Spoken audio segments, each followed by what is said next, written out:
We think carbon capture and sequestration is an absolute game changer. We see the technology as viable today and with the ability to make good returns.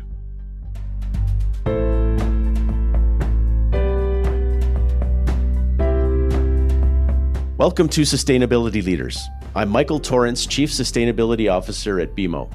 On this show, we will talk with leading sustainability practitioners from the corporate, investor, academic, and NGO communities to explore how this rapidly evolving field of sustainability is impacting global investment, business practices, and our world. The views expressed here are those of the participants and not those of Bank of Montreal, its affiliates, or subsidiaries.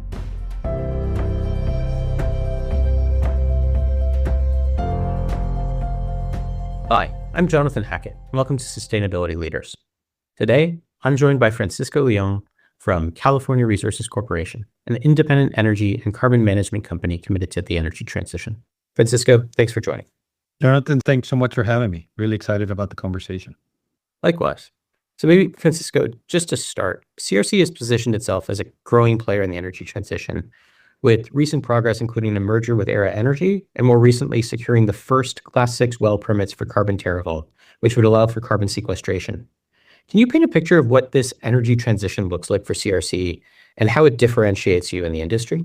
Yeah, we actually have a tagline and that we're a different kind of energy company. So there's a lot of elements to that story, but we focus on three things. We focus on cash flow, important as a publicly traded company, that we have great sustainable returns to shareholders. So cash flow, one first priority.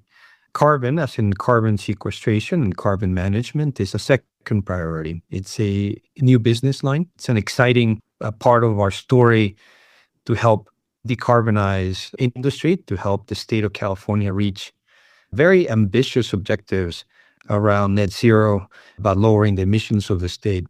We want to be the solution for the state. And so carbon management is going to be a platform for growth. So that's the second area of focus. And then the third is California. Close to 40 million people live here in the state and big consumers of energy. About 1/10 of the gasoline consumed in the entire U.S. is consumed in California. About 1/7 of the jet fuel is consumed in California. So a lot of consumption of our products today, big aspiration to move to other types of energy, and we're very supportive of a balanced transition that really takes advantage of the California model, but the California resources as well, and to be able to come up with a platform that delivers on all fronts. It's not just about lowering emissions, which we want to achieve and we're going to help achieve, but it's also about affordability for the consumers. And it's also about reliability of the energy front. So we think there's a phenomenal opportunity to be the leader in not only where we are today, which is traditional energy, but also focus on the future of the state, the future of the industry that combines the best of what we have today, makes it better, lowers the carbon intensity, but investing in these technologies that could be exciting with CCS and the ability to create clean hydrogen, blue ammonia, renewable natural gas. But we also like geothermal as a great baseload, clean solution on a go-forward basis. This is all to complement our CCS strategy. So it's a little bit about where we are today and excited about us helping lead that transformation of the energy sector for Californians. So obviously you're working across a lot of technologies there. Maybe let's start first around carbon capture and storage. You have a project like Carbon TerraVault. Can you help paint a picture of the significance of it for California's energy landscape and how you're contributing to the development of carbon sequestration in California, and obviously how the Class 6 well permit fits into that picture? We've been working for over 3 years with the Environmental Protection Agency to obtain what's called a Class 6 permit for injection of CO2 into underground reservoirs for permanent storage. So this is a unique project in many ways. But one is typically CO2 is associated with enhanced oil recovery What we're going to do in California is actually just to permanent sequestration, no enhancement of oil. So this permit has I would say, a very strict regulatory profile, very hard to get to the permit. You need a lot of data. You need to be able to convince the regulator that the CO2 will not come out of the ground. You need to have a extensive monitoring system. So it's a high bar to achieve this permit. A lot of proposals, a lot of permits in the queue, but successfully, especially in this newer permitting process, it's only been 2 companies. A company in Indiana got there first, and we are number 2. Now we're the first publicly traded company. We're also the first in California. And it also, in another first, the reservoir is an depleted oil and gas reservoir. So we were able to get this permit, and we're off and running into the races. In fact, we announced that we were going with a final investment decision on our first project out of the gate, which is to capture 100,000 tons of CO2 from our gas processing facility there at Elk Hills, where this permit was given. So, and then we have many more permits in the queue. We have 4 in 2025 in different areas of the state that we are excited to be able to move forward. So not only can we get to first injection in this first project, we're targeting end of this year, first dollar made from CCS, so big milestones on this first project, but we also can reach some scalability as we develop other areas. So maybe if can take a second to describe the kind of the opportunity size, Jonathan. There's about 400 million tons of emissions in California. That's the contribution of the state. And under California law, and as part of the scoping plan from an agency called the California Air Resources Board, the conclusion was that carbon capture and sequestration had to address at least a fourth to a third of those emissions. So anywhere from 150 to 200 million tons needed to be addressable with carbon capture and sequestration. So that means that emitters, CO2 emitters in really any plant, factory, manufacturing site is an emitter of pollution, emitter of CO2, that they needed to have a carbon capture and sequestration as a means to avoid those pollutions. And so the recognized best practice is to do storage on the ground, and that's the permit that we pursued. And we've developed sites as we're the largest mineral acreage holder in the state of California. We also have a lot of surface ownership and surface rights. So we developed a plan that has about 1 billion tons of capacity to store CO2. So that's roughly, if you think about annual, 20 to 25 million tons of emissions that we can capture and sequester and store. So that becomes a significant part of the market that's addressable, at least 10%, if not more. And we're just getting started. So we think the running room here, with the support from California, with the incentives that are available, both at the federal level and the state level, are going to lead to a like I said, a very, very long runway to be able to create this business. And we're uniquely positioned to make this successful.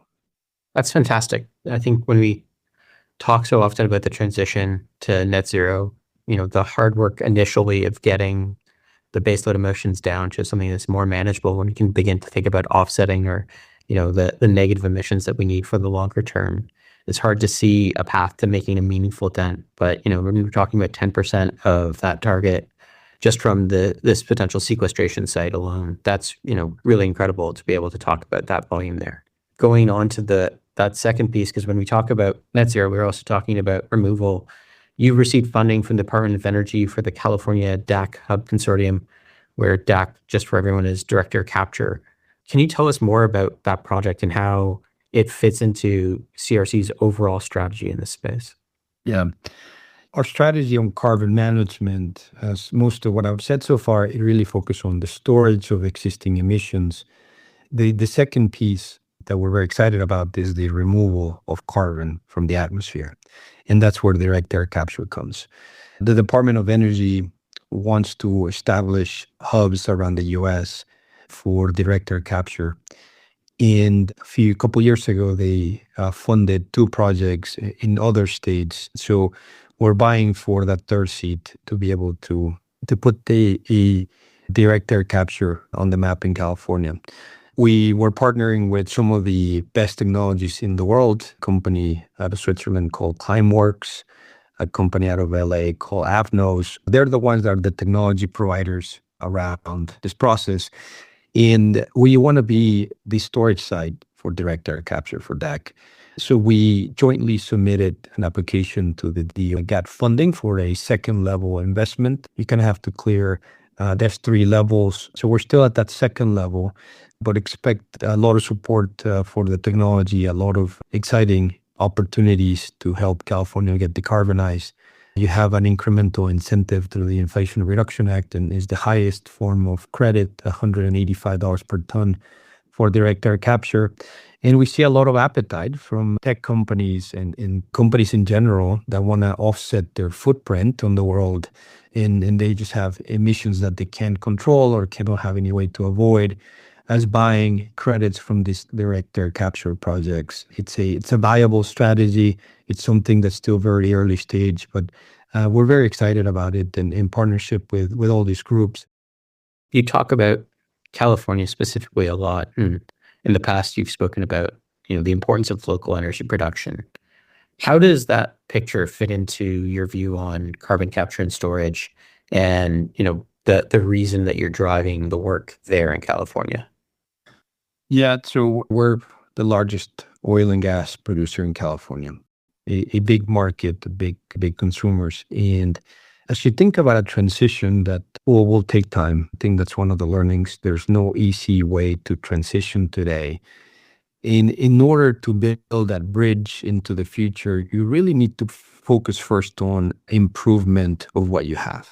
California has a lot of natural resources, and the extraction of those resources for the benefit of people that live in California. We're taking our job very seriously in terms of doing oil and gas better than anybody else on the planet. Not only safety is something we focus on and have a tremendous track record, but also environmental stewardship. So when we look at our operations, and these are verified, some of the lowest oil field operations from an emission standpoint, from methane emissions, really, at least in the US and probably worldwide. And we invite groups like MIQ, which is a global recognized leader in verification of methane emissions, to come to our sites and ultimately grade how we do. And the first area that we completed in the Los Angeles Basin they awarded us the best grade, an A for lowest methane. Very few companies have received that letter. So there's an opportunity to improve the oil and gas business today and continue to extract it until we find that better solution. We're also looking to enhance geothermal to extract clean energy from formations that we didn't think worked before, and so on and so forth. So that is so synergistic to when you have a long-term view towards creating something really valuable for Californians, is to be able to take care of the present, make it better, lower the carbon intensity of your operations. That local production ultimately also checks the box on affordability, job creation, and ultimately a really good thing for the communities. But also not saying that's it, right? There's more to do, and we need to figure out what's next through carbon capture and everything else we already talked about. So we take that leadership and that responsibility very seriously to not only deliver energy today, but think about where the future energy needs to come from. Yeah, I think the challenge obviously is rather large, right? We're talking about how do we scale up these technologies? How do we scale up to meet this full need? You mentioned this idea that, you could be representing 10% of the sequestration goal or the carbon capture and storage goal for California. What are the hurdles that you face in developing and implementing CCS on that large of a scale? How are you addressing those challenges? There's multiple challenges in I would say permitting speed. Those shouldn't match capital. returns and the appetite for capital deployment in a large scale. And so we need to align that better. And for our projects, the capital interest was there from day one.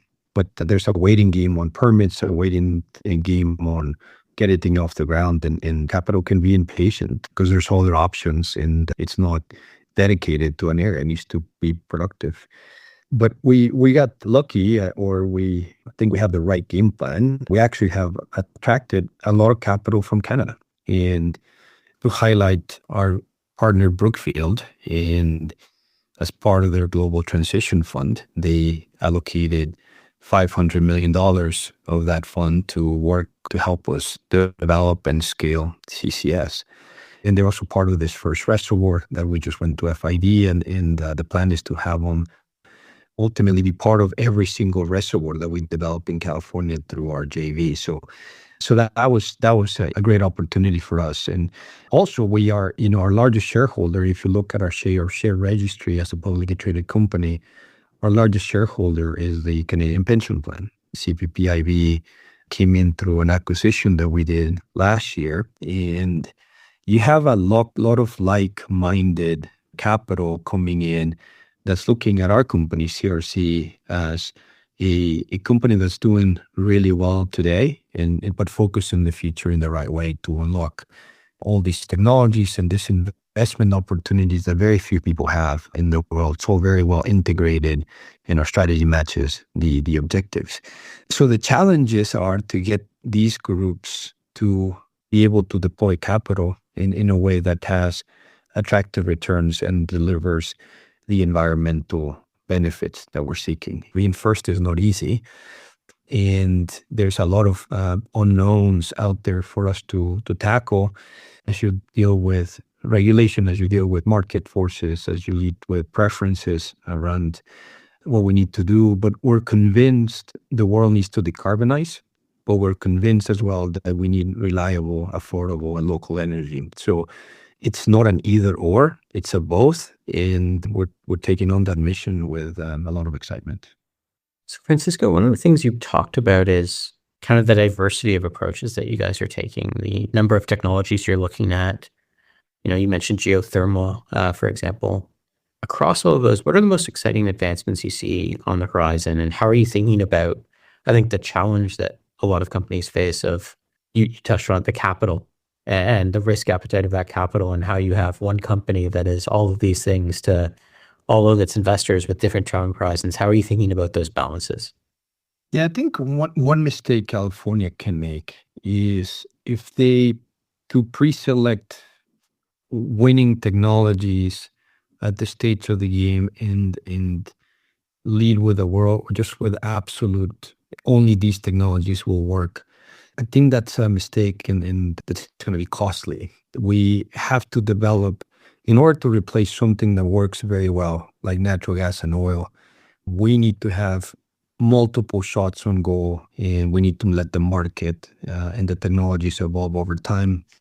And we need to take the right time to develop them and to make sure they're commercially viable.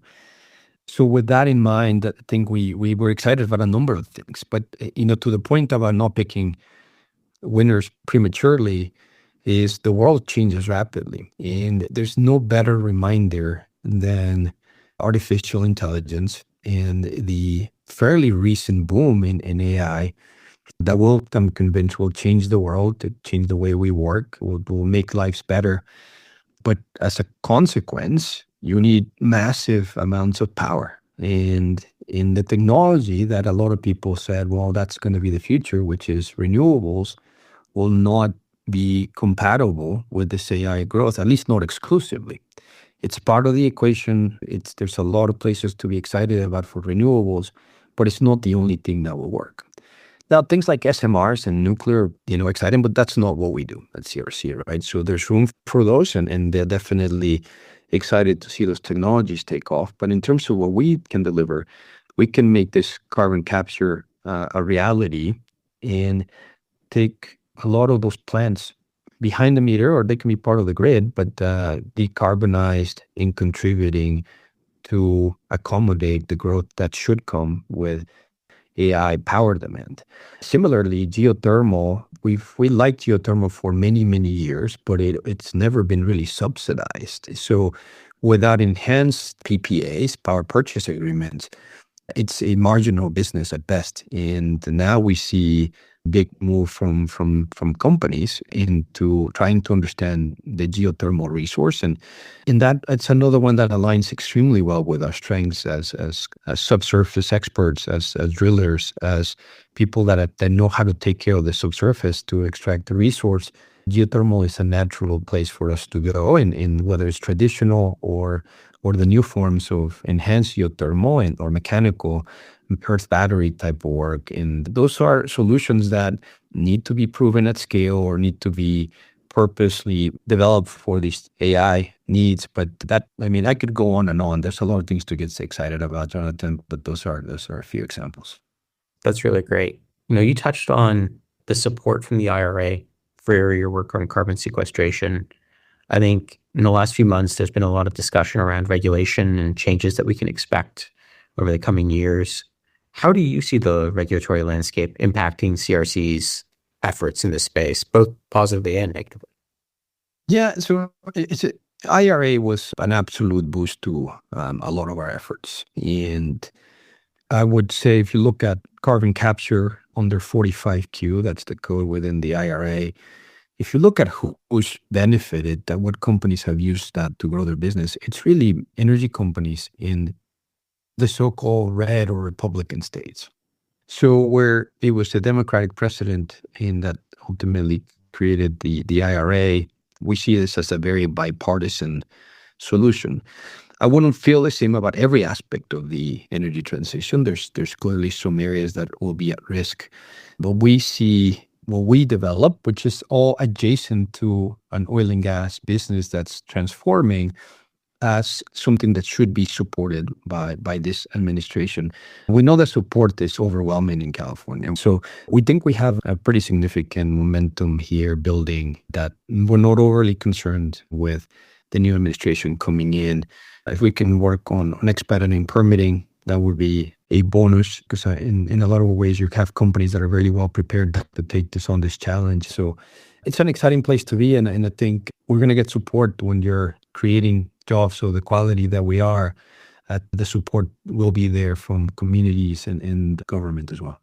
And that's a really interesting place maybe to dive in a little more. When you talk about, creating jobs and being able to create that energy in the state, does it impact your employees that they're working at a company that's focused on sustainability, that's part of, the mission of the company? Is that something that you find drives a difference in who wants to work at CRC? Absolutely. It's in our DNA. And there's a lot of excitement about our Carbon TerraVault business, about carbon management. In fact, I would tell you, we have about 50, 60 people full-time working carbon management. The majority of them are oil and gas employees that have basically moved into this new space and developing great expertise and creating a lot of value. And it's the no resistance, it's an embrace of where we need to go. It's in the actions taken by our board, by our management, or if you look at our proxy materials and in terms of how the CRC employees get paid, 30% or so of the annual bonus is around ESG initiatives. It's about changing of pneumatic valves. It's about getting MIQ certification. So it's all about incentives, and we're providing the right incentives for the employee base to be excited about this. You've created really a sustainability leader in a category where a lot of people assume that's really hard to do. We talk a lot to companies that are in heavy industry, and one of the things they say is that it's not their core business, right? That it's easier to just focus on what you do and somebody else will solve some of these problems. How do you think leaders in other emitting industries can build a sustainability leader within their space? Yeah, it's hard to speak for other industries. A lot of different investors out there, and they have a big say. In some ways it helps us that we are a California-based company. We live in California. We want to really create not only value to shareholders. I mean, that's comes with the territory of being a publicly traded company, but we want to enhance the lives of people around us and in our communities. And that creates a mission statement that's probably easier than it is for other companies. But the world is demanding that we do better. And in these heavy industries, profitability is key, right? You have to be able to make money. There's no question about it. But profitability coupled with an improvement of people's lives, decarbonization, doing better on your operational practices, lowering your carbon footprint are equally, I think, parts of what every company should have as a core responsibility. I think the scary part for a lot of companies is the view of an either or and a transition, a forced transition, right? So I respect that. But what we are finding is we can do both. They're not mutually exclusive. And the commitment has to be there from the top, not only from my perspective, but the board and the shareholders. Francisco, I think that's really great guidance for others in the space, and really appreciate you taking the time to join us today. Jonathan, so good to talk to you, and thanks for giving us some space to share some of our exciting projects. Appreciate you and Bank of Montreal to allow us an opportunity to participate in your podcast. Thanks so much.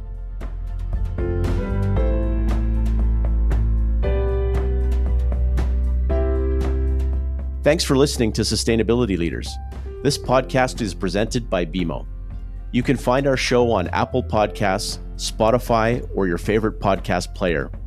Press the follow button if you want to get notified when new episodes are published. We value your input, so please leave a rating, review, and any feedback that you might have, or visit us at bmo.com/sustainability leaders.